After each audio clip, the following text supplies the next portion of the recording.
France Inter.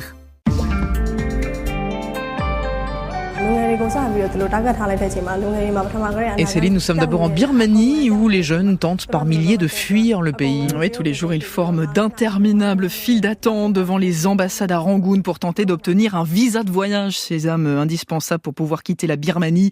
Un vent de panique s'est emparé de la population depuis que la junte militaire a annoncé il y a quelques jours la mise en place dès le mois d'avril prochain d'un service militaire obligatoire. Cela concernera les femmes de 18 à 27 ans, les hommes de 18 à 35 ans, service militaire de 2 ans minimum et jusqu'à 5 ans en cas de situation d'urgence. Le but, c'est de renforcer l'armée pour aider la junte au pouvoir depuis 2010 à faire face à une contestation grandissante. Il y a notamment des actions menées dans certaines régions par des milices pro-démocratie.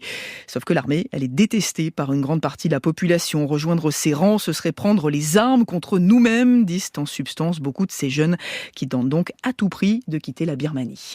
Apple, this morning, officially canceled work on Et direction maintenant les États-Unis où Apple met fin à son projet de voiture électrique autonome. Oui, le projet portait le nom de Titan, c'est dire les ambitions du groupe qui rêvait de lancer le premier véhicule électrique sans volant, sans pédale, entièrement guidé par la voix. En 10 ans, Apple y a consacré des milliards de dollars, a racheté des start-up spécialisées dans le domaine, a construit des dizaines de prototypes. 2000 employés du groupe étaient affectés à ce projet, en tout cas selon les spécialistes de la tech, car Apple n'a jamais officiellement communiqué sur le sujet.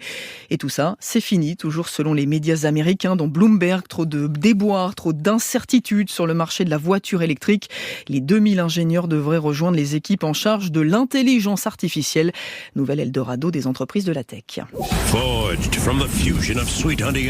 Et puis nous restons aux États-Unis où une grande chaîne de fast-food se lance dans la tarification dynamique. Si vous ne connaissez pas le terme, vous en connaissez forcément le principe. Les billets de train plus chers le vendredi soir que le mardi matin. Le tarif, ça on connaît bien, de votre chauffeur Uber, voilà, ça vous dit quelque chose.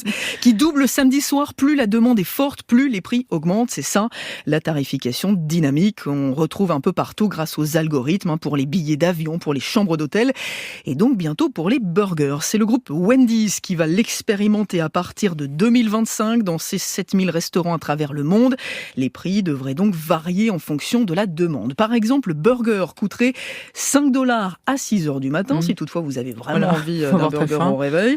Et ça augmenterait tout au long de la matinée avec un pic à $7 pour ceux qui l'achèteraient à midi. La chaîne va dépenser $20 millions pour s'équiper en menu numérique où le prix affiché pourra changer au fur et à mesure de la demande. Morale de l'histoire, il va donc falloir apprendre à avoir faim en dehors des heures de pointe.